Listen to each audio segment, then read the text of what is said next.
Supreme Shiv एक परिचय। Hindu mythology के बीच में रहते हैं भगवान शिव, जिनकी पावर और मिस्ट्री बहुत ज्यादा है। शिव को महादेव भी कहा जाता है, जिसका अर्थ है महान देवता।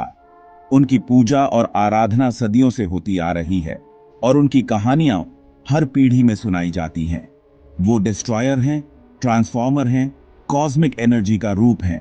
शिव का नटराज रूप, जिसमें वो कॉस्मिक डांस करते हैं, यूनिवर्स के कंटिन्यूअस साइकिल ऑफ क्रिएशन और डिस्ट्रक्शन को दर्शाता है।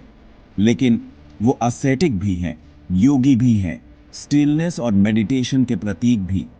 हिमालय की गुफाओं में ध्यानमग्न शिव का चित्रण उनकी गहरी आध्यात्मिकता और तपस्या को दर्शाता है। शिव की कहानियां यूनिवर्स के हर फैब्रिक में बुनी हुई हैं। हर स्टोरी क्रिएशन और डिस्ट्रक्शन, लव और फ्यूरी, लाइट और डार्कनेस की एक रंगीन टैपेस्ट्री है। उनकी कहानियां हमें जीवन के विभिन्न पहलुओं को समझने में मदद करती हैं। शिव का महत्व एक सिंपल गॉड से कहीं ज्यादा है। वो एक कॉम्प्लेक्स डीटी हैं, जिनके कई रूप और अवतार हैं। हर रूप में उनकी एक अलग कहानी और महत्व है। वो उस डुअलिटी को रिप्रेजेंट करते हैं जो एग्जिस्टेंस को गवर्न करती है। शिव और शक्ति का मिलन पुरुष और प्रकृति के संतुलन को दर्शाता है। वो हमें याद दिलाते हैं कि लाइफ और डेथ, जॉय और सॉरो एक ही कॉइन के दो पहलू हैं। जीवन के हर अनुभव में शिव की उपस्थिति को महसूस किया जा सकता है। शिव को समझना एग्जिस्टेंस के हार्ट में एक जर्नी शुरू करने जैसा है। यह यात्रा आत्मज्ञान और आत्म साक्षात्कार की ओर ले जाती है। उनकी स्टोरीज जनरेशन से चली आ रही हैं, सिर्फ मिथ्स नहीं हैं। ये कहानियां हमारे पूर्वजों की विजडम और एक्सपीरियंसेस को दर्शाती हैं।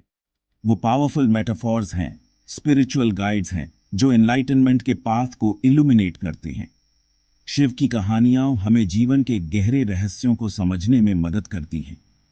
वो हमें लाइफ के सिक्लिकल नेचर, मटेरियल वर्ल्ड के इम्परमानेंस और इनर पीस की इंपॉर्टेंस के बारे में सिखाती हैं। शिव की टीचिंग्स हमें सिखाती हैं कि सच्ची शांति और संतोष भीतर से ही आता है। समझ से परे एक ताकत, शिव का जन्म। शिव का जन्म रहस्य में डूबा हुआ है, एक ऐसी घटना जो टाइम से भी पहले की है। कुछ लोग कहते हैं कि वो फायर के पिलर से निकले, प्योर कॉस्मिक एनर्जी का एक मैनिफेस्टेशन। दूसरे मानते हैं कि वो हमेशा से एग्जिस्टेड करते थे, ह्यूमन कॉम्प्रिहेंशन से परे एक इटर्नल फोर्स। वर्जन चाहे जो भी हो, एक चीज कांस्टेंट रहती है, शिव का जन्म एक बिगिनिंग नहीं बल्कि एक अवेकनिंग था। इसने एक अनस्टॉपेबल फोर्स के आने को मार्क किया, एक ऐसी पावर जिसने कॉस्मोस की डेस्टिनी को शेप किया। ये पावर एम्बिशन या ईगो से पैदा नहीं हुई थी। ये प्योर क्रिएशन और डिस्ट्रक्शन की फोर्स थी, यूनिवर्स में ऑर्डर मेंटेन करने के लिए एक जरूरी बैलेंस। शिव अपने एसेंस में इस इक्विलिब्रियम के एम्बॉडीमेंट थे। आग की आंख शिव की तीसरी आंख खुलती है। शिव की सबसे पॉपुलर कहानियों में से एक उनकी तीसरी आंख के खुलने से जुड़ी है। ये कहानी हमें शिव की इमेंस पावर और उनके कंट्रोल के बारे में बताती है। ये कोई ऑर्डिनरी आई नहीं थी, इसमें यूनिवर्स को जलाकर राख कर देने की पावर थी। जब ये आंख खुलती है तो कॉस्मिक एनर्जी का एक विशाल प्रवाह निकलता है, जो हर चीज को अपनी चपेट में ले लेता है। कहानी यह है कि शिव डीप मेडिटेशन में थे जब कामादेवा, लव के गॉड, ने उन्हें डिजायर के एरो से मारा। कामादेवा का उद्देश्य था शिव को उनकी मेडिटेशन से बाहर निकालना, ताकि वो पार्वती से विवाह कर सके। इस डिस्टर्बेंस से क्रोधित होकर शिव ने अपनी तीसरी आंख खोली और एक ब्लेजिंग इन्फर्नो फूट पड़ा, जिसने कामादेवा को पल भर में भस्म कर दिया। कामादेवा की यह बलिदान एक महत्वपूर्ण मोड़ था, जिसने शिव और पार्वती के मिलन का मार्ग प्रशस्त किया। हिमालयास कांप उठे और गॉड्स ने खुद शिव से अपनी फ्यूरी को शांत करने की विनती की। यह घटना केवल एक फिजिकल घटना नहीं थी, बल्कि एक कॉस्मिक घटना थी, जिसने पूरे ब्रह्मांड को हिलाकर रख दिया। ये स्टोरी शिव की इमेंस पावर को हाईलाइट करती है, लेकिन साथ ही उस पर उनके कंट्रोल को भी।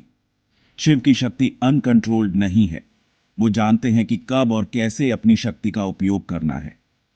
वो प्राइमल रेज से ड्रिवन गॉड नहीं है, बल्कि इमेंस डिसिप्लिन वाले बीइंग हैं। उनकी शक्ति और उनके कंट्रोल का ये संतुलन ही उन्हें इतना अद्वितीय बनाता है। वो अपनी पावर तभी अनलीश करते हैं जब जरूरत होती है, बैलेंस रिस्टोर करने और कॉस्मिक ऑर्डर को अपहोल्ड करने के लिए। शिव की ये कहानी हमें सिखाती है कि सच्ची शक्ति वही है जो कंट्रोल में हो और सही समय पर उपयोग की जाए। समुद्र मंथन या ओशन ऑफ मिल्क का चर्निंग हिंदू मिथोलॉजी में एक पिवटल इवेंट है। देवताओं और राक्षसों ने कोऑपरेशन के एक रेयर एक्ट में अमृता, इमॉर्टैलिटी के एलिक्सिर को प्राप्त करने के लिए कॉस्मिक ओशन का मंथन किया। हालांकि अमृता के निकलने से पहले हलाहला नाम का एक डेडली पॉइजन सामने आया, जिससे पूरी क्रिएशन को डिस्ट्रॉय होने का खतरा था। ये शिव ही थे जिन्होंने आगे बढ़कर पॉइजन को अपने थ्रोट में एक्सेप्ट किया। पॉइजन इतना पोटेंट था कि उसने शिव के नेक को ब्लू कर दिया, जिससे उन्हें नीलकंठा, ब्लू थ्रोटेड वन नाम मिला। सैक्रिफाइस का ये सेल्फलेस एक्ट शिव के कंपैशन और यूनिवर्स की प्रोटेक्शन के लिए उनकी अनवेवरिंग कमिटमेंट को शोकेस करता है। वो दुनिया को अनाइलेशन से बचाने के लिए खुद को एंडेंजर करने, अनइमेजिनेबल सफरिंग सहने के लिए तैयार थे। तांडव सिर्फ एक डांस नहीं बल्कि एक कॉस्मिक स्पेक्टिकल है। यह एक डिवाइन परफॉर्मेंस है जो यूनिवर्स के हर एस्पेक्ट को प्रभावित करता है। यह क्रिएशन और डिस्ट्रक्शन का एम्बॉडीमेंट है, यूनिवर्स की रिदमिक पल्स है। हर मूवमेंट में एक नई कहानी है, एक नया चैप्टर है। जब शिव तांडव करते हैं तो वो सिर्फ अपने बॉडी को ही मूव नहीं करते, वो यूनिवर्स की एनर्जी को चैनलाइज करते हैं। उनके डांस में एक डिवाइन पावर है जो हर चीज को प्रभावित करती है। वो कॉस्मोस को मोशन में सेट करते हैं। उनके डांस की एनर्जी से सेलेस्टियल बॉडीज अलाइन होती हैं और यूनिवर्स में हार्मनी आती है। उनके फुट के हर स्टॉम्प के साथ गैलेक्सीज बनती और डिस्ट्रॉय होती है। ये एक कांस्टेंट साइकिल है जो यूनिवर्स को बैलेंस में रखता है। उनके बॉडी के हर स्वे के साथ लाइफ फ्लरिश होती है और विदर अवे हो जाती है। ये डांस लाइफ और डेथ के इटर्नल साइकिल को रिप्रेजेंट करता है। ये डांस कॉस्मिक कोरियोग्राफर के रूप में शिव के रोल का एक विजुअल रिप्रेजेंटेशन है जो एग्जिस्टेंस के ग्रैंड डांस को ऑर्केस्ट्रेट करता है। शिव के हर मूवमेंट में एक डिवाइन पर्पस है जो एग्जिस्टेंस के ग्रैंड डांस को ऑर्केस्ट्रेट करता है। उनके डांस में यूनिवर्स की हर चीज का कनेक्शन है। तांडव एक रिमाइंडर है कि यूनिवर्स कांस्टेंट फ्लक्स में है, बर्थ, डेथ और रीबर्थ के एक नेवर एंडिंग साइकिल में। ये साइकिल यूनिवर्स की एसेंस है, बर्थ, डेथ और रीबर्थ के एक नेवर एंडिंग साइकिल में। ये साइकिल यूनिवर्स की एसेंस है। हर चीज इंटरकनेक्टेड है और शिव इस इंटरकनेक्टेडनेस के मास्टर हैं। और शिव इस डांस के मास्टर सेंटर में खड़े हैं, इन अपोजिंग फोर्सेस के बीच डेलिकेट बैलेंस को मेंटेन करते हुए। उनके डांस में यूनिवर्स की हर चीज का बैलेंस है, इन अपोजिंग फोर्सेस के बीच डेलिकेट बैलेंस को मेंटेन करते हुए। शिव का तांडव डांस यूनिवर्स की हर चीज को बैलेंस में रखता है, एक डिवाइन हार्मनी में।